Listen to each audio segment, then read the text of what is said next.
விளைஞ்ச காய்கறி வச்சு ஒரு பொரியல் பண்ண போகிறேன். இதை பார்த்து லைக் பண்ணி சப்ஸ்கிரைப் பண்ணுங்கள், கமெண்ட் பண்ணுங்கள். தோட்டத்தில் விளைஞ்ச சீனி அரக்காங்க. நான் இப்போ லைட் பண்ணி ஊற்றி வேக வச்சுக்கலாம். ஒரு 2 நிமிஷம் நல்லா கொதித்து வரட்டும். வந்தோடனே தண்ணியை எடுத்துடலாம். ஸ்பூன் எண்ணெய் ஊற்றிக்கலாம். கடுகு 1 ஸ்பூன் போடுறோம். சீரகம் 3/4 ஸ்பூனு. சின்ன வெங்காயம் ஒரு 15 வெங்காயம். மாடி தோட்டத்தில் விளைஞ்ச கருவேப்பிலை கொஞ்சம் போட்டுக்கிறேன். மாடி தோட்டத்தில் விளைஞ்ச வெண்டைக்காய், கோவக்காங்க, சிறப்பு காராமணி போட்டுக்கிறேன். வேக வச்ச சீனி அரக்காவையும் போட்டுக்கிறேன். மாடி தோட்டத்தில் விளைஞ்ச கத்திரிக்காங்க, வேங்கேரி கத்திரிக்காய் கொத்துக்க கொஞ்சம் போட்டுக்கிறோம். இப்போ மிளகாத்தூள் 1 ஸ்பூன் போட்டுக்கிறேன். மஞ்சத்தூள் 1/4 ஸ்பூனு. எல்லாம் தங்கட்டும்.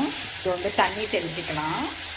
10 நிமிஷம் சிம்மிலே வச்சு வதக்கிக்கலாம். சாப்பிட்றோம், ஹெல்த்தியாக சாப்பிட்றோம், டேஸ்ட்டாக சாப்பிட்றோங்க.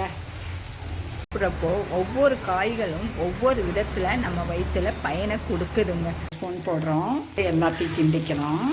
சூப்பரான காய்கறி பொரியல் ரெடிங்க.